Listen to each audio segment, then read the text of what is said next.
أعمالنا من يهده الله فلا مضل له ومن يضلل فلا هادي له وأشهد أن لا إله إلا الله وحده لا شريك له وأشهد أن محمدا عبده ورسوله يا أيها الذين آمنوا اتقوا الله حق تقاته ولا تموتن إلا وأنتم مسلمون يا أيها الناس اتقوا ربكم الذي خلقكم من نفس واحدة وخلق منها زوجها وبث منهما رجالا كثيرا ونساء واتقوا الله الذي تساءلون به والأرحام إن الله كان عليكم رقيبا يا أيها الذين آمنوا اتقوا الله وقولوا قولا سديدا يصلح لكم أعمالكم ويغفر لكم ذنوبكم ومن يطع الله ورسوله فقد فاز فوزا عظيما أما بعد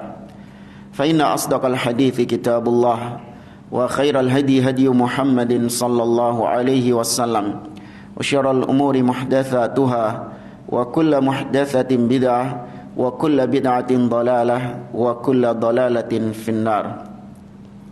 Ma'asyiral muslimin, ikhwani fillah, rahimani wa rahimakumullah. Kita melanjutkan kembali pembahasan tafsir surah Al-Asr. Pada pertemuan yang lalu kita masih membahas firman Allah di ayat yang ketiga. Allah memperkecualikan golongan orang-orang yang tidak merugi, yaitu ciri mereka illal ladzina amanu, mereka adalah orang-orang yang beriman, wa amilus solihat, dan yang mengerjakan amal-amal soleh, wa tawasau bil haq, dan mereka saling mewasiatkan di atas kebenaran, wa tawasau bis sabr, dan mereka saling mewasiatkan untuk bersabar. Kita masih membahas yang pertama, yaitu illal ladzina amanu. Di sini beliau menafsirkan, memperinci tentang arkanul iman as-sittah, rukun iman yang 6, yaitu iman kepada Allah, iman kepada malaikat, iman kepada kitabnya, iman kepada Rasul, hari akhir, dan takdir. Dan sudah berlalu pembahasan tentang iman kepada Allah, malaikat, kitab, dan Rasul. Kita sampai pada ucapan Syekh Muhammad bin Shalih Al-Utsaimin. Beliau mengatakan wal yaumil akhir, dan iman kepada hari akhir. Huwa yaumul ba'thi, adalah hari kebangkitan. Yaumun yakhrujun nasu min yukhrijun nas min kuburihim lil jazai, hari di mana Allah mengeluarkan manusia dari kuburan-kuburan mereka, lil jaza, untuk mendapatkan balasan atas perbuatan mereka. Hufatan uratan ghurlan buhman, mereka dibangkitkan dalam keadaan tidak beralas kaki, dalam keadaan telanjang, tidak dikhitan, dan tidak membawa harta. Kata beliau, fal hufatu yakni alladzina laisa alaihim ni'al wala khifaf. Ya, hufatan maksudnya adalah mereka dibangkitkan tanpa memakai alas kaki, sandal atau yang semisal dengannya. Ai aqdamuhum ariyah, ya, kaki mereka telanjang. Wal urah, adapun al urah alladzina laisa alaihim thiyab, yang mereka tidak memiliki pakaian atau tidak mengenakan pakaian sama sekali. Wal ghurlu, demikian juga al ghurlu alladzina lam yukhtanu, yaitu mereka yang tidak dikhitan. Wal buhmu, adapun al buhmu adalah alladzina laisa ma'ahum malun, mereka tidak memiliki harta. Inilah kondisi manusia ketika dibangkitkan dari kubur-kubur mereka, tidak memakai alas kaki, tidak memakai pakaian, tidak dikhitan, dan tidak membawa harta benda mereka sama sekali.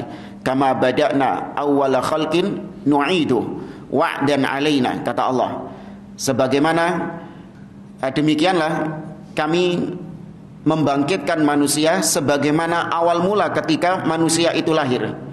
Ya, demikian manusia ketika lahir, tidak memakai alas kaki, tidak memakai pakaian, tidak dikhitan, dan tidak membawa harta. Maka di hari kiamat ketika dibangkitkan juga kondisinya seperti itu. Yahsyuruna kadzalik. Demikianlah Allah membangkitkan mereka demikian. Walamma haddatsa an-nabiy sallallahu alaihi wasallam bi annahum uratun, qalat Aisyah. Dan tatkala Nabi sallallahu alaihi wasallam menyebutkan bahwasanya kelak manusia pada hari kiamat dibangkitkan dalam kondisi telanjang, maka Aisyah radhiyallahu taala anha bertanya kepada Nabi sallallahu alaihi wasallam. Aisyah mengatakan, "Ya Rasulullah, ar-rijalu wan nisa'u yanzuru ba'dhum ila ba'din." Wahai Rasulullah, di hari kiamat nanti, di padang mahsyar nanti, kalau kondisinya manusia dibangkitkan dalam keadaan telanjang, apakah lelaki dan wanita mereka saling memandang aurat mereka satu dengan yang lainnya? Ya, ini menunjukkan betapa Aisyah benar-benar menjaga kehormatannya. Ya, Aisyah membayangkan kalau dibangkitkan dalam kondisi telanjang, dikumpulkan bersama semua manusia, campur laki-laki perempuan, maka Aisyah khawatir auratnya akan terlihat oleh mereka. Maka Nabi mengatakan, al-amru a'dhamu min dzalik. Perkaranya lebih besar daripada cuman sekedar saling lihat-lihatan aurat. Ya, manusia tidak akan terfikirkan untuk melihat aurat lawan jenisnya. Yang mereka pikirkan adalah bagaimana nasib mereka, bagaimana kesudahan mereka. Ya, bahkan jangankan aurat orang lain yang dia pikirkan, keluarganya sendiri tidak dia pikirkan sama sekali. Anaknya, ya, istrinya, saudaranya, orang tuanya tidak dia pikirkan sama sekali. Yang dia pikirkan hanya keselamatan dirinya. Allah mengatakan, sudah berlalu ayatnya, yauma yafirrul mar'u min akhi wa ummihi wa abihi wa sahibatihi wa banihi likulli imri'in minhum yauma idzin sya'nu yughni. Masing-masing manusia memiliki masalahnya sendiri-sendiri. Ai min an yanzura ba'dhum ila ba'din. Ya, perkaranya lebih besar daripada mereka saling melihat aurat satu dengan yang lainnya. Li'anna an-nasa kullu masyghulun bi nafsihi. Ya, li'anna an-nasa kullun masyghulun bi nafsihi. Karena manusia semuanya sibuk dengan urusannya masing-masing, sibuk dengan keselamatan dirinya masing-masing di hari kiamat. Qala Syekhul Islam rahimahullah, berkata Syekhul Islam Ibnu Taimiyah rahimahullah, wa minal imani bil yaumil akhir al-imanu bi kulli ma akhbara bihi an-nabiy sallallahu alaihi wasallam mimma yakunu ba'dal maut. Kata Syekhul Islam, termasuk bentuk keimanan terhadap hari akhir yaitu mengimani apa-apa yang dikabarkan oleh Rasul sallallahu alaihi wasallam tentang peristiwa-peristiwa yang terjadi setelah kematian. Jadi iman kepada hari akhir itu secara ringkasnya adalah al-imanu bima yakunu ba'dal maut, yaitu mengimani peristiwa-peristiwa yang terjadi setelah kematian. Jadi startnya itu dimulai iman kepada hari akhir itu ketika apa? Alam kubur, ketika alam barzakh. Ya, pembahasan tentang alam barzakh itu sudah masuk pembahasan tentang hari kiamat. Makanya kata para ulama, man mata qamat qiyamatuhu. Barang siapa yang meninggal, yang mati, maka telah tegak hari kiamat atas dirinya. Ya, bagi orang yang mati itu dia sudah mengalami hari kiamat atas dirinya. Ya, maka termasuk bentuk keimanan kepada hari akhir mengimani apa-apa yang dikabarkan Nabi SAW dari peristiwa-peristiwa yang terjadi setelah kematian. Fayajibu an tu'mina bi fitnatil qabr. Maka wajib mengimani fitnah kubur. Ya, fitnah di sini bukan dalam bahasa Indonesia ya. Ya, fitnah di sini artinya adalah ujian. Ya, pertanyaan mungkar dan nakir, ujian kubur. Dan disebutkan kubur itu karena memang kebanyakan manusia ketika mati dikubur. Bukan dalam rangka untuk mengkhususkan yang dapat fitnah kubur itu cuman yang dikubur tok. Sedangkan yang matinya dibakar, atau matinya diterkam sama buaya, atau yang matinya mungkin apa lagi? Ya, di laut, tenggelam di laut, berarti mereka tidak mendapatkan fitnah kubur. Karena yang dapat fitnah kubur cuman yang dikubur tok. Enggak. Ya, semua manusia akan mengalami fitnah kubur, bagaimanapun kematiannya dia. Disebutkan kubur sekali lagi karena kebanyakan al-ghalabah, mayoritas orang-orang yang mati dikubur. Ai bil ikhtibar alladhi yakunu lil mayyit idza dufina wa tawalla anhu ashabu. Yaitu ujian yang akan dialami oleh mayit orang yang mati, tatkala dia dikuburkan dan orang-orang yang menguburkannya sudah pergi, fa innahu ya'tihi malakan, maka dia akan didatangi dua malaikat, yas'alanihi an rabbihi wa dinihi wa nabiyhi. Dia akan ditanya oleh dua malaikat tersebut tentang Rabbnya, tentang nabinya, dan tentang agamanya. Dan jawaban dari orang tersebut itu semua berdasarkan amalannya ketika di dunia, bukan berdasarkan ingatannya dia. Ya, jadi percuma antum murojaah di dunia ini. Kalau ditanya man rabbuka, Rabbi Allah. Kalau ditanya man nabiyuka, Nabi Muhammad. Kalau ditanya wa madinuka, dini al-Islam. Nah, sudah hafal, ya di murojaah lagi besok gitu. Ya, hanya mengandalkan ingatan enggak. Jawaban sesuai dengan amal perbuatannya. Ya, dan enggak ada joki, awas. Enggak ada joki ujian. Iya, karena kita lihat sebagian orang ketika sudah menguburkan jenazah, itu jokinya bilang, "Idza ja'aka malakani yas'aluka an rabbik faqul Rabbi Allah." Wahai fulan, ini sudah dikubur ini. Ya, kita tahu sendiri itu sudah dikubur ini. Apabila nanti ada malaikat yang datang kepadamu, bertanya kepadamu, siapa Rabbmu? Faqul, maka jawablah, Rabbi Allah, Rabbku adalah Allah. Ya, jadi bukan cuma joki ujian nasional, joki-joki kuburan juga ada sekarang. Nah, maka sekali lagi ini bukan dari hafalan tapi dari amal perbuatan orang tersebut. Wa tu'minu kadzalik bi annal qabra imma raudhatun min riyadil jannah wa imma hufratun min hufarin nar. Dan kau juga beriman bahwa alam barzakh itu bisa jadi raudhatun min riyadil jannah. Bisa jadi alam barzakh itu kondisinya adalah taman dari taman-taman surga, atau bisa jadi alam barzakh itu adalah lubang dari lubang-lubang neraka jahanam wal iyadzubillah. Nah, ai anna fihi al-'adzab aw ats-tsawab. Bahwasanya alam kubur ada yang mendapatkan nikmat dan ada juga yang mendapatkan azab. Maka Ahlus Sunnah menetapkan adanya alam barzakh, adanya fitnah kubur, adanya nikmat kubur, dan adanya azab kubur. Ini semua ditetapkan oleh Ahlus Sunnah wal Jamaah. Namun banyak ahli bidah yang menolak tentang fitnah kubur, azab kubur, ataupun nikmat kubur. Di antaranya kelompok Mu'tazilah yang suka menuhankan akal. Ya, mereka berdalil bahwasanya kita kalau buka kuburan nggak ada namanya fitnah kubur, nggak ada namanya nikmat kubur. Ya, orang tidak akan mendapatkan nikmat atau mendapatkan azab di situ. Ya, ini mereka menolak dengan akal. Padahal beda alam. Jasadnya memang masih dikubur di bumi, tapi alamnya itu sudah berbeda. Ya, alamnya dia sudah berpindah ke alam barzakh. Di antara dalil paling kuat tentang adanya fitnah kubur adalah firman Allah tentang Fir'aun. Allah mengatakan, "An-naru yu'raduna 'alaiha ghuduwan wa 'ashiyya wa yauma taqumus sa'ah adkhilu ala fir'auna asyaddal 'adzab." Kata Allah, neraka ditampakkan bagi pengikut-pengikutnya Fir'aun pagi dan petang. Dan ketika wa yauma taqumus sa'ah, ketika dibangkitkannya hari kiamat, maka Allah katakan adkhilu ala fir'aun, masukkanlah pengikut-pengikutnya Fir'aun asyaddal adzab, ke dalam siksa yang paling pedih.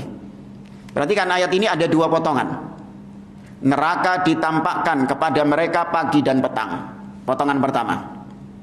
Potongan kedua, wa yauma taqumus sa'ah, ketika hari dibangkitkannya kiamat, maka masukkan mereka ke dalam siksa yang pedih. Loh, terus neraka yang dimaksud pertama ini apa tadi? Apa maksudnya? Bingung? Tak ulang ya? Saya ulangi ya. Ayat ini ada dua bagian. Bagian pertama, Allah sudah menyebutkan tentang neraka. An-naru yu'raduna 'alaiha ghuduwan wa 'ashiyya. Neraka ditampakkan pagi dan petang kepada mereka. Ya, simpan ayat ini. Neraka ditampakkan kepada mereka pagi dan petang. Nah, potongan yang kedua, wa yauma taqumus saah, hari ketika Allah mendirikan kiamat, maka Allah katakan adkhilu ala fir'aun asyaddal adzab. Masukkanlah Fir'aun ke dalam siksa yang pedih. Neraka juga kan? Nah, terus neraka yang pertama ini apa terus? Apa berarti?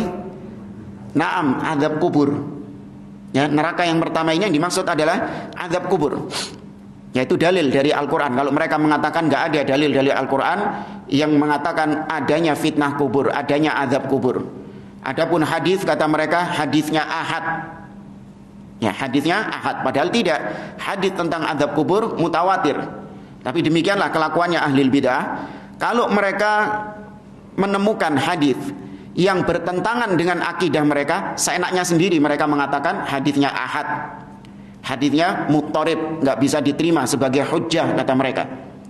Ya, sok ketat kalau dalam masalah hadis-hadis yang bertentangan dengan akidah mereka. Hadis tentang turunnya Allah ditolak. Hadis tentang jariyah, di mana budak wanita ditanya oleh Nabi, apa pertanyaannya? Aina Allah, di mana Allah Subhanahu wa taala? Sahih, diriwayatkan oleh Imam Muslim, tapi karena bertentangan dengan akidah mereka ditolak sama mereka. Hadisnya muttarib, nggak bisa dijadikan hujjah, simpang siur katanya. Ya, sok ketat dalam masalah hadis yang nggak sesuai dengan akidah mereka. Tapi hadis-hadis palsu, hadis-hadis dhaif diemplok kabeh sama mereka. Ya, hadis tentang Nur Muhammad. Ya, laulaka ya Muhammad ma khalaqtul aflaq. Seandainya bukan kau wahai Muhammad, seandainya bukan karena kau wahai Muhammad, aku tidak akan menciptakan alam semesta ini. Ini hadis maudhu. Hadis dhaif, dengan dhaif yang parah, lemah, tidak dipakai oleh para ulama sama sekali. Dan tidak boleh dijadikan sebagai landasan akidah. Cuman laris enggak? Hadis tentang Nur Muhammad laris. Ya. Tapi kalau dalam masalah akidah-akidah yang bertentangan dengan mereka, ditolak mentah-mentah sama mereka. Ini kelakuannya ahli bidah. Ahlus sunnah tidak. Sepanjang itu sahih, mau itu mutawatir atau itu hadis ahad, sepanjang itu hadis yang sahih, maka dijadikan hujjah oleh para ulama, dijadikan hujjah oleh ahlus sunnah, diimani. Ya, karena sifatnya ahlus sunnah itu naduru ma'ad dalil aina madara. Ahlus sunnah itu, kita itu berputar bersama dalil kemanapun dalil itu berputar. Dalil ke utara, melok ke utara. Dalil menyuruh kita ke selatan, kita ke selatan. Ya, dalil mengarahkan kita untuk menetapkan, kita tetapkan. Dalil mengarahkan kita untuk menolak, maka kita tolak. Ya, itu sifatnya ahlus sunnah, tidak diotak-atik dengan akal. Wa tu'minu kadzalika bil jannati wan nar wa kullama yata'allaq bil yaumil akhir fa innahu dakhilun fi qaulina an tu'mina billahi wal yaumil akhir. Demikian juga kau beriman dengan surga dan neraka dan segala apapun yang berkaitan dengan peristiwa-peristiwa di hari akhir. Ya, kita mengimaninya dan itu masuk dalam sabda Nabi, wa tu'mina bil yaumil akhir. Kau beriman terhadap hari akhir. Jadi secara umum hari akhir itu fase yang pertama adalah fase barzakh. Ya, dibangkitkannya manusia dari kuburnya, dari kematiannya. Kemudian fase yang kedua adalah yaitu sejak mahsyar, sejak ditegakkannya hari kiamat, dikumpulkannya mereka di mahsyar sampai sebelum masuk surga dan neraka. Ini yang kedua, ini banyak. Ada mizan, ya, ada suhuf, ya, pembagian catatan amal, ada hisab, ya, di mana Allah langsung berbicara kepada hambanya. Laisa bainahu wa bainallahi turjuman, tidak ada penerjemah antara dia dengan Allah. Kemudian juga masuk di fase yang kedua ini as-sirat. Ya, demikian juga al-haud, telaga. Ya, pembagian catatan amal sudah tadi. Kemudian al-qisas, di mana manusia dikisos pada hari kiamat. Kezaliman yang satu dengan yang lainnya diselesaikan oleh Allah Subhanahu wa taala. Nah, baru kemudian fase yang ketiga adalah al-jannah wan nar. Ya, nas'alullah al-jannah wa na'udzubihi minan nar. Kita lanjut ke ucapan beliau setelahnya. Wal qadar, mengimani takdir. Takdirullah azza wa jalla, yakni yang dimaksud dengan takdir Allah subhanahu wa ta'ala, yajibu an tu'mina bi anna Allah ta'ala qad qaddara kulla syai'in. Wajib engkau mengimani bahwa Allah subhanahu wa ta'ala telah mentakdirkan segala sesuatu. Wa dzalika anna Allah khalaqal qalam, yaitu ketika Allah menciptakan qalam. Faqala lahu, Allah katakan kepada qalam. Qalam maksudnya pena ya, bukan empang kolam, bukan, pena maksudnya. Allah mengatakan kepada pena, uktub, tulislah. Qal wa ma aktub, wa madza aktub, apa yang aku tulis, kata pena. Ini antum tetapkan enggak pena bisa berbicara? Hah? Ya apa berbicaranya? Moro-moro metu mulut itu. Wa ma aktub itu. Ayo Allah wa'lam, Allah ala kulli syai'in qadir. Ya, demikian juga tangan-tangan kita, al-yauma nakhtimu ala afwahihim wa tukallimuna aydihim. Pada hari kiamat tangan-tangan mereka berbicara. Ya, kulit-kulit mereka juga berbicara. Qalu lima syahidtum alaina, kenapa kalian wahai kulit-kulit bersaksi atas kami? Ya, mereka mengatakan antakanallahu alladzi antaka kulla syai'. Allah yang membuat kami berbicara. Itu enggak kita bayangkan terus kemudian moro-moro muncul mulut, ya, punya lidah, punya lisan, kemudian dia berbicara dengan pita suaranya. Enggak harus seperti itu. Ya, maka ahli bid'ah enggak masuk akal ketika menolak Allah berbicara hanya dengan alasan kalau Allah kita tetapkan berbicara berarti Allah punya mulut, berarti Allah punya lidah, berarti Allah punya bibir. Ini bukan hal yang kelazimannya kayak gitu. Ya, HP kita saja bisa berbicara, ya, tapi nggak ada mulutnya, ya, nggak ada lidahnya, nggak ada bibirnya. Maka nggak semua yang bisa berbicara itu punya lidah, punya mulut. Ya. Tapi pertanyaan, apakah antum menetapkan Allah berbicara? Ditetapkan? Ya, itu sifat Allah. Tapi kalau tadi antum dikejar sama ahli bid'ah, apakah Allah punya mulut? Antum tetapkan atau antum tolak? Hah? Tolak. Nah, ini kaidahnya. Menetapkan sifat Allah harus dengan dalil. Menolak sifat juga harus dengan dalil. Ya, maka kalau dikatakan Allah nggak punya mulut, berarti harus membawakan dalil. Maka ini termasuk diantara sifat-sifat yang tidak usah untuk dipertanyakan, tidak usah dibicarakan. Ya, seharusnya itu. Cuman karena memang ahli bid'ah memunculkannya, maka ahlu sunnah akhirnya ikut membicarakannya. Seharusnya sifat-sifat seperti ini tidak dibicarakan, karena Allah tidak menyinggung sama sekali. Allah tidak menetapkan, Allah juga tidak menolak. Sedangkan ahlu sunnah nggak mungkin menetapkan sifat kecuali dengan dalil, dan nggak mungkin menolak sifat kecuali dengan dalil. Ya, ini ahli bid'ah suka demikian, memunculkan pertanyaan-pertanyaan yang Allah azza wa jalla tidak pernah menyinggungnya sama sekali. Apakah Allah punya warna? Antum tetapkan nggak Allah itu punya warna? Nggak, antum menolak Allah nggak punya warna. Yang menolak bawakan dalil. Yang menetapkan juga bawakan dalil. Terus gimana? Ya wis ojo dibahas. Allah saja nggak bahas, ngapain bahas? Ya, tapi demikian ahli bid'ah suka mengungkit-ungkit atau memunculkan perkara-perkara demikian untuk membuat fitnah di tengah kaum muslimin, untuk membuat syubhat di tengah kaum muslimin. Ya, apakah Allah itu punya masa, ya punya berat? Ini Allah nggak nyinggung sama sekali, ngapain dibahas? Tapi kembali lagi ke sini. Pena tadi mengatakan wa madza aktub, apa yang aku tulis? Qal uktub ma huwa kainun ila yaumil qiyamah. Tulislah apa yang terjadi sampai hari kiamat, semua peristiwa-peristiwa yang terjadi sampai hari kiamat. Fajara fi tilka sa'ah bima huwa kain ila yaumil qiyamah. Maka ditetapkanlah segala peristiwa yang pasti terjadi sampai datangnya hari kiamat tersebut. Ini dalam riwayat yang lain Nabi mengatakan innallaha kataba maqadiral khalaiq qabla ay yakhluqas samawati wal arda bi khamsina alfasana. Sesungguhnya Allah telah menulis semua takdir makhluk 50.000 tahun sebelum Allah ciptakan langit dan bumi, berdasarkan ilmunya Allah subhanahu wa ta'ala. Baik, ini kita mau perdalam lagi tentang masalah takdir, karena memang masalah takdir ini termasuk diantara usul yang besar. Bahkan perkara takdir ini juga termasuk diantara iman kepada Allah. Bagian daripada iman kepada Allah mestinya masalah takdir ini.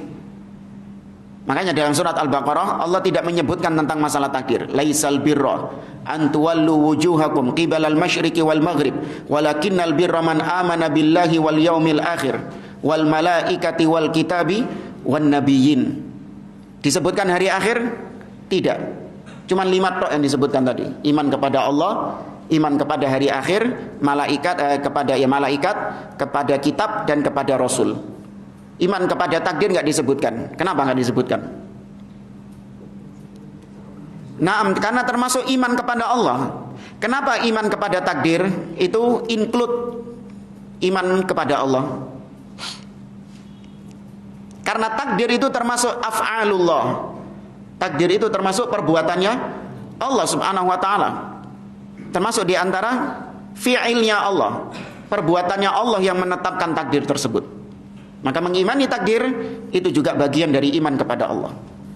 Kemudian masalah takdir ini juga kenapa begitu penting dan banyak dibahas oleh para ulama dalam kitab-kitab akidah mereka. Karena diantara kesesatan yang pertama kali muncul di dalam kaum muslimin adalah kesesatan dalam masalah takdir, yaitu kelompok apa? Al-Qadariyah, yang dipopulerkan di zaman sahabat dahulu oleh seorang yang bernama Ma'bad Al-Juhani. Ya, Ma'bad Al-Juhani, seperti kisah yang masyhur di awal kitab Sahih Muslim, membawakan kisah tentang Ibnu Umar yang didatangi 2 orang tabi'in dari Basrah, yaitu Humaid bin Abdurrahman Al-Himyari datang kepada Abdullah bin Umar bertanya tentang Qadariyah ini, di mana Ma'bad Al-Juhani dan kawan-kawan di Basrah mengatakan al-amru unuf. Ya, segala sesuatu yang terjadi itu terjadi dengan sendirinya. Ya, terjadi dengan sendirinya, bukan Allah subhanahu wa ta'ala yang mentakdirkan. Maka kata Abdullah bin Umar, fa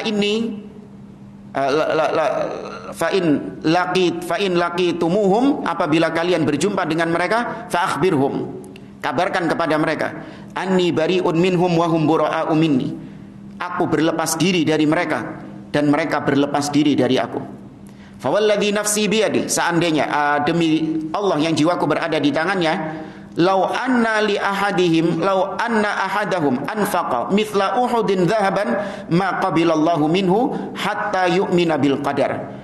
Seandainya salah seorang di antara mereka menginfakkan emas sebesar gunung Uhud, Allah tidak akan menerima infak mereka sampai mereka beriman kepada takdir.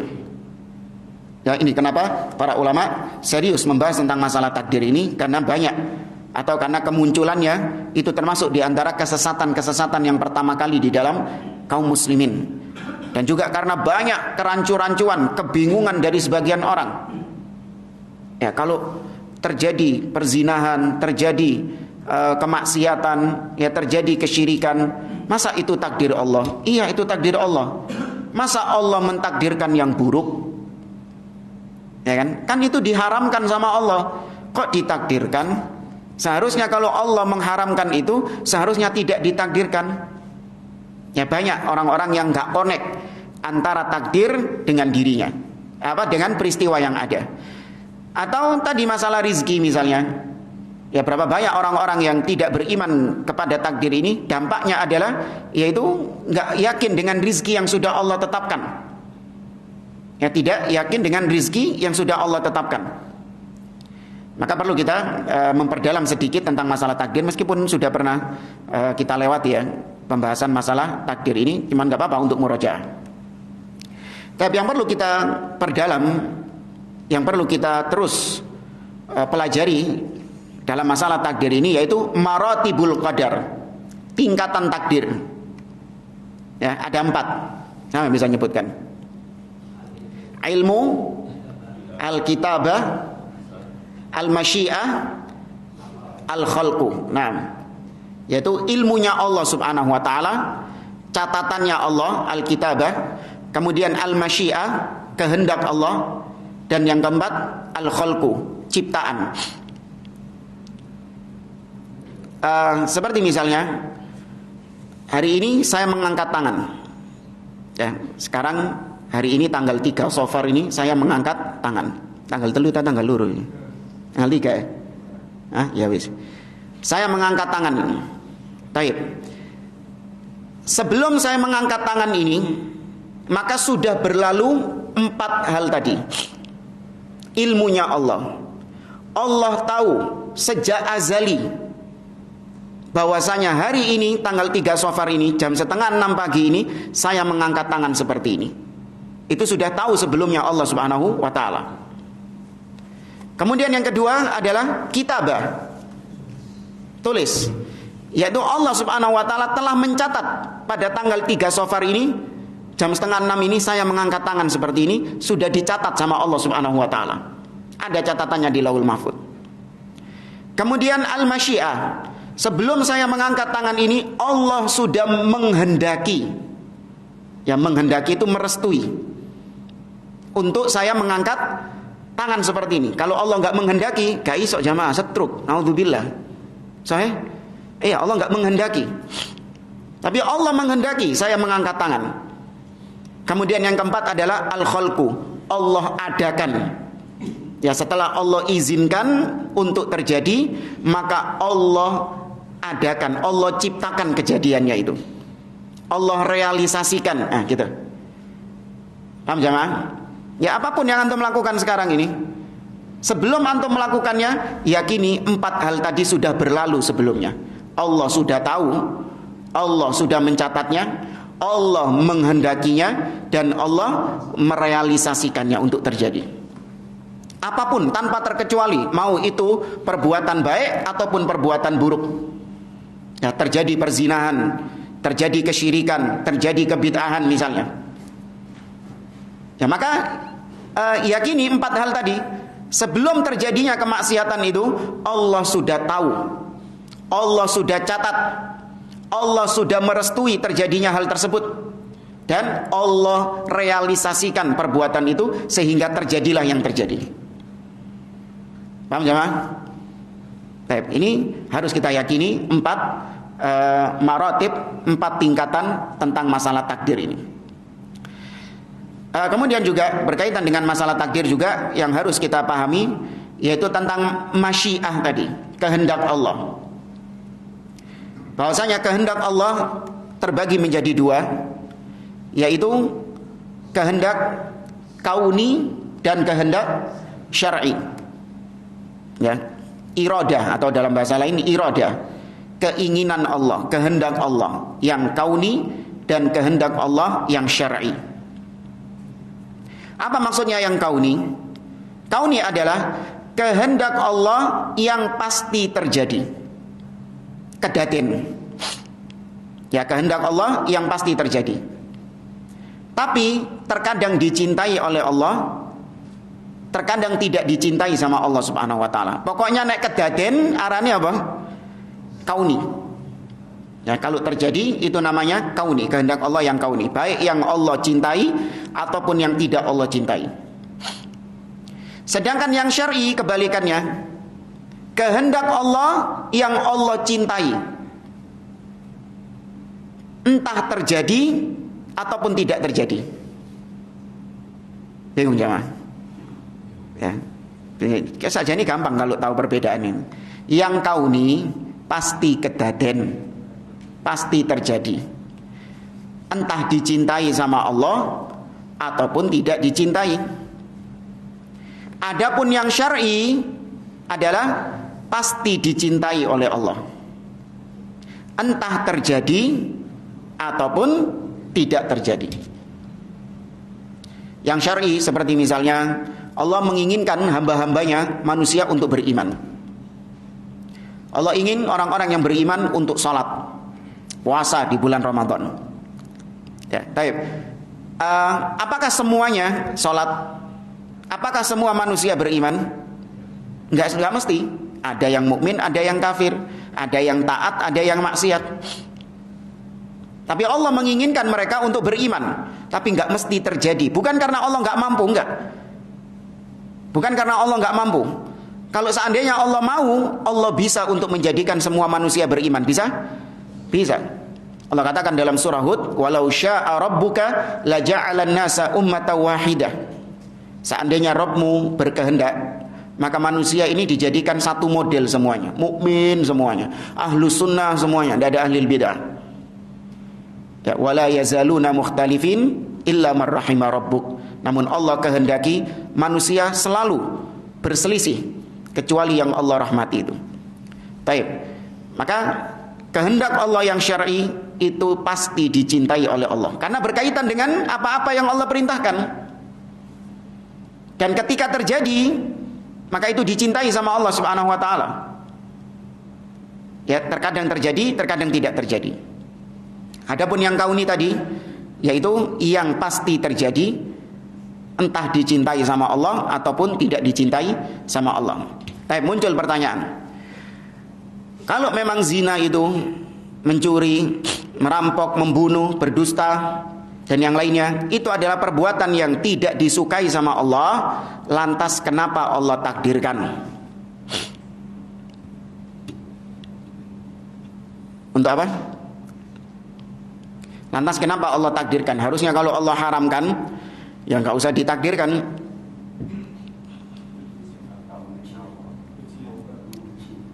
Ya, itu kauni. Kan nggak dicintai sama Allah. Pokoknya kalau ada perbuatan terjadi di alam semesta ini, dan perbuatan itu secara syar'i tidak disukai sama Allah, tapi kedaden, maka masukkan ini ke dalam takdir apa? Kauni. Karena takdir kauni sifatnya tadi, ada yang dicintai dan ada yang tidak dicintai. Nggak mungkin itu syar'i, karena Allah nggak pernah memerintahkan untuk berzina, Allah nggak pernah memerintahkan berbuat syirik. Itu pasti kauni. Nah, orang-orang yang berzina tadi mengatakan, loh, seandainya Allah tidak mentakdirkan saya berzina, maka saya nggak berzina. Ini mencampur adukkan antara yang kauni dengan yang syar'i. Seakan-akan Allah memerintahkan dia untuk berzina sehingga saya berzina. Ya, kalaulah bukan karena takdir Allah, maka saya tidak akan berzina, tidak akan maksiat. Ini keyakinannya orang-orang Quraisy.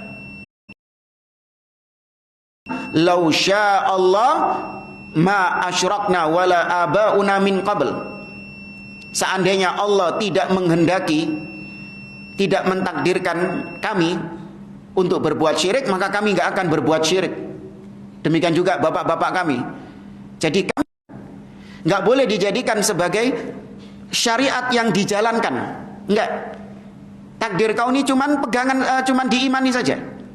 Adapun yang kita jadikan patokan, kita jadikan sebagai standar barometer, itu yang apa?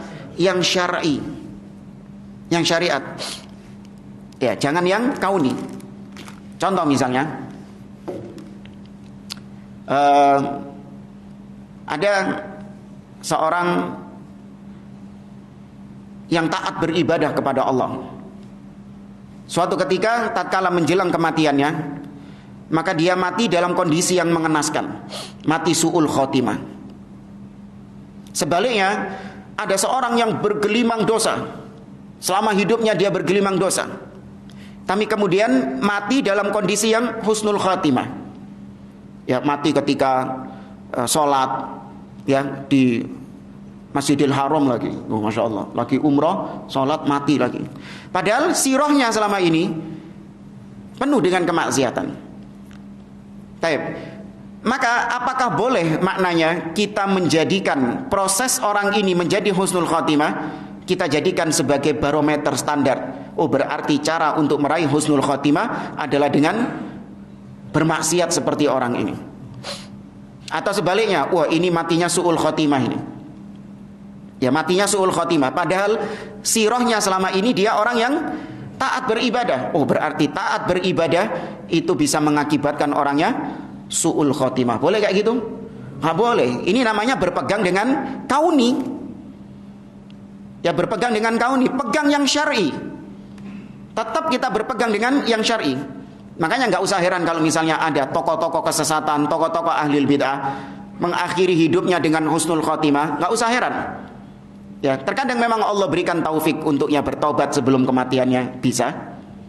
Tapi tidak menjadikan kemudian selama ini yang dia lakukan di dunia ini lantas jadi pembenaran atas akidahnya. Ya, ini yang terkadang sebagian orang salah kaprah. Maka takdir kauni cukup diimani, sedangkan untuk dijalankan harus yang syar'i, ya, bukan yang kauni. Ini pernah kita permisalkan dengan dokter, ya, dokter amputasi itu. Antum pokoknya kalau ingat dokter amputasi itu memahami masalah ini. Allah menciptakan iblis. Allah menciptakan iblis. Perbuatan Allah ketika menciptakan iblis itu perbuatan baik atau perbuatan buruk? Ragu. Perbuatan Allah. Allah menciptakan iblis, berarti yang melakukan aktivitas penciptaan ini siapa? Allah. Itu perbuatannya Allah. Tapi ini perbuatan baik atau buruk? Baik. Gak ada perbuatan Allah yang buruk, gak ada. Tapi adapun zat iblisnya itu ada buruknya, ada baiknya. Ya, gak ada ciptaan Allah yang buruk secara total, itu gak ada. Gak ada. Coba datangkan apa? Iblis ono baik loh. Tapi ya bukan berarti membela iblis, ini enggak. Ada kebaikannya iblis. Iblis masih takut sama Allah. Ya, Allah mengatakan dalam surah Al-Hasyr, "Inni akhafullaha rabbal alamin." Sesungguhnya aku takut kepada Allah Rabbal alamin. Ya, inni ara ma la taraun, inni akhafullah. Dalam surah dalam surah Al-Anfal kalau tidak salah. Ya, inni ara ma la taraun, inni akhafullah. Sesungguhnya aku melihat apa yang tidak kalian lihat, yaitu ketika perang Badar. Iblis lari karena iblis melihat apa? Malaikat. Aku melihat apa yang tidak kalian lihat. Inni akhafullah. Aku takut kepada Allah. Takut kepada Allah ini baik atau buruk? Baik. Ya, iblis ada kebaikannya, ada keburukannya. Kemudian dampak daripada iblis, dengan adanya iblis ini akan membawa dampak. Ya, maka dampaknya ini ada yang baik, ada yang buruk. Ya. Tapi keburukan-keburukan itu juga mengantarkan kepada yang baik. Gara-gara ada iblis, maka ada orang kafir. Buruk orang kafir. Tapi dengan adanya orang kafir, muncul namanya jihad fisabilillah misalnya. Ya, yang syar'i tentunya. Kemudian dengan adanya iblis, ada orang bermaksiat. Dengan adanya maksiat itu muncul taubat kepada Allah Azza wa Jalla. Dengan adanya iblis, ada ahli bid'ah. Ya, gara-gara ada ahli bid'ah, muncul ulama-ulama yang membantah, membela agama, membela sunnah, yang memerangi bid'ah. Itu amal soleh, itu juga termasuk bagian dari jihad. Maka seperti dokter amputasi tadi, aktivitas dokter yang mengamputasi, perbuatan dokter yang mengamputasi pasiennya, ini perbuatan baik atau perbuatan jelek? Baik. Nah, gak baik gak dibayar. Nah, ya kan, dituntut dokternya. Itu perbuatan baik. Tapi zatnya amputasi, ya amputasinya itu baik atau buruk? Buruk. Ya, apa kehilangan kaki, ya kehilangan anggota tubuh, nggak enak. Dampak daripada amputasinya baik. Ya, ini kalau untuk memahamkan lebih ringkasnya, ingat masalah dokter itu tadi. Taib jamaah rahimani wa rahimakumullah. Ini beberapa yang disampaikan oleh, ini kita ringkaskan dari Syekh Abdul Aziz Ar-Rayis berkaitan dengan masalah takdir. Tapi yang terakhir mungkin sebelum kita tutup, tentang masalah berhujjah dengan takdir tadi. Sebagian orang berhujjah dengan takdir. Berhujjah dengan takdir maksudnya beralasan dengan takdir untuk maksiat. Kayak tadi, dia berzina, mencuri, kemudian dia mengatakan, iya saya berzina karena sudah ditakdirkan sama Allah. 50.000 tahun sebelum Allah ciptakan langit dan bumi, Allah sudah menulis bahwa hari ini saya berzina. Ini ucapan benar atau salah? Loh, enggak, yang tadi dia bilang 50.000 tahun sebelum Allah ciptakan langit dan bumi, Allah sudah tetapkan saya berzina. Ini ucapan benar atau salah? Benar. Dia berhujjah dengan takdir. Maka jangan salahkan saya. Ya, jangan salahkan saya. Ini orang-orang apa? Qadariyah atau Jabriyah? Jabriyah namanya. Ya, seakan-akan Allah memaksa dia. Kon wis tak tulis, wis tak takdirno berzina, kudu zina kon. Iya, harus zina. Soalnya kon wis tak takdirno dipaksa zina sama Allah. Padahal tidak. Manusia diberi apa? Diberi pilihan sama Allah. Faman syaa'a falyu'min wa man syaa'a falyakfur. Barang siapa yang mau beriman silakan beriman, barang siapa yang mau kufur silakan kufur. Allah juga mengatakan wa hadainahun najdain, dan kami berikan kepada manusia petunjuk kedua jalan. Jalan kebaikan dan jalan keburukan sudah dibuka lebar oleh Allah Azza wa Jalla. Nah, orang ini berdalil dengan takdir dengan kemaksiatannya. Berdalil dengan takdir pada masalah maksiat. Mereka menggunakan hadis perdebatan Musa dengan Adam alaihissalam. Nah, jadi ada hadis Nabi menceritakan tentang perdebatan Musa dengan Adam alaihissalam. Musa mengatakan, ya Adam, akhrajtana wa khayyabtana minal jannah. Wahai Adam, gara-gara kon iki, ya, manusia sampai dikeluarkan dari surga. Ya, gara-gara kau manusia dikeluarkan dari surga. Seandainya kau tidak melanggar perintah Allah, maka kau tidak akan dikeluarkan dari surga. Dan kita anak-anakmu ini juga tidak akan dikeluarkan dari surga juga. Maka Adam mengatakan atalumuni ala amrin qad qaddarallahu alayya qabla an yakhluqas samawati wal ard. Apakah kau mencelaku wahai Musa gara-gara perkara yang sudah ditakdirkan sama Allah Subhanahu wa taala sebelum Allah ciptakan langit dan bumi? Maka Nabi mengatakan hajja Adam Musa. Nabi Adam berhasil mematahkan hujahnya Nabi Musa. Maka sebagian orang mengatakan, tuh lihat, Adam bermaksiat kepada Allah. Ya kan? Banyak dalam Al-Qur'an Adam bermaksiat kepada Allah, melanggar perintah Allah. Bahkan dalam surat Thaha Allah mengatakan wa asa Adamu rabbahu faghawa. Adam bermaksiat kepada Rabbnya. Disalahno sama Nabi Musa. Tapi Nabi Adam mengatakan itu sudah takdirnya Allah saya bermaksiat. Ya, seakan-akan seperti itu mereka mengatakan sudah takdirnya Allah bermaksiat. Maka Nabi membela Nabi Adam. Ya, Nabi SAW membela Nabi Adam. Adam berhasil mematahkan hujahnya Musa. Tapi apakah dengan itu boleh ketika kita bermaksiat kita beralasan dengan takdir? Ya, Adam boleh kok. Ya, ini kekeliruan memahami hadis. Padahal maksud Nabi Adam, ya paham tidak maksudnya ini permasalahannya di jamaah? Paham tidak maksudnya Adam ini? Adam kan disalahno sama Musa. Gara-gara kau nih kan dewi sampai metu teko surga ini. Kata Nabi Adam, loh, ini sudah ditakdirkan sama Allah Subhanahu wa taala.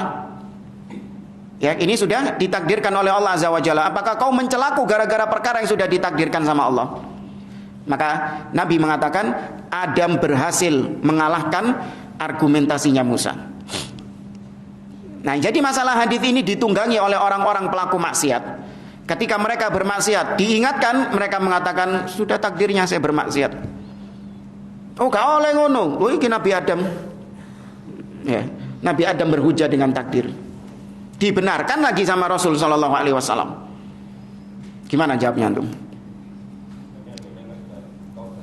Nah, ini yang pertama, ahsan. Nabi Adam alaihi salam sudah tobat. Man taba taballahu alaihi. Barang siapa yang bertobat, maka Allah terima tobatnya. At-taibu minadz-dzanbi la dzanbalahu. Seorang yang bertobat kepada Allah dari suatu dosa, maka dia tidak memiliki dosa sama sekali. Dan Adam sudah bertobat kepada Allah. Qala rabbana zalamna anfusana wa illam taghfir lana wa tarhamna lanakunanna minal khasirin dalam surat Al-A'raf. Dan Allah terima tobatnya Nabi Adam alaihi salam. Maka enggak boleh kita mencela seseorang atas dosa yang sudah dia lakukan. Berarti Nabi Musa enggak mungkin mencela Adam dari sisi dosa yang dilakukan Adam. Enggak mungkin. Paham maksudnya ya? Karena Nabi Musa tahu Adam sudah bertobat. Nggak mungkin Nabi Musa mencela Adam dari sisi dosanya, menyalahkan Adam dari sisi dosanya, tidak. Tapi berarti yang disalahkan sama Nabi Musa bukan dosanya Adam, tapi dampak daripada dosanya Adam itu. Efek daripada dosanya Adam itu. Apa itu? Dikeluarkan dari surga. Itu dampak dari dosanya Adam. Itu yang dipermasalahkan sama Nabi Musa alaihi salam. Ya. Maka nggak boleh orang berhujah dengan takdir dalam kemaksiatan. Itu nggak boleh. Akan tetapi dampak daripada maksiatnya itu, musibah yang dia dapatkan dari maksiat itu, boleh kita berhujah dengan takdir. Ya, seperti misalnya seorang ketika berzina. Ya, naudzubillah. Kemudian dia kena penyakit dari zina tersebut. Ya, dia kena penyakit dari zina tersebut. Maka nggak boleh dia mengatakan saya berzina karena takdir Allah Subhanahu wa taala. Nggak boleh. Dia menyalahkan Allah gara-gara zinanya, nggak boleh. Berhujah dengan takdir, beralasan dengan takdir, nggak boleh. Tapi penyakit yang dia alami boleh dia katakan qadarullah. Apa maksudnya jemaah? Penyakit yang dia dapatkan, dampak daripada maksiatnya itu boleh dia sandarkan kepada Allah. Karena itu sudah musibah. Ya, musibah disandarkan kepada Allah nggak apa-apa. Tapi kalau kemaksiatan nggak boleh disandarkan kepada Allah. Ini gara-gara Allah saya bermaksiat. Ya, gara-gara takdir Allah saya berzina ini. Tidak. Ya, tapi dampak daripada maksiat itu, musibah yang dia dapatkan dari maksiat tersebut, boleh dia sandarkan kepada Allah. Penyakit yang saya dapatkan ini sudah ditakdirkan sama Allah Subhanahu wa taala. Nah, itu boleh. Ya, jadi perlu dibedakan dua hal ini. Baik jamaah, saya kira ini yang bisa saya sampaikan. Insyaallah kita lanjutkan pada pertemuan berikutnya. Aqulu qouli hadza wa sallallahu ala nabiyyina Muhammad wa ala alihi wa sahbihi ajmain. Assalamualaikum warahmatullahi wabarakatuh.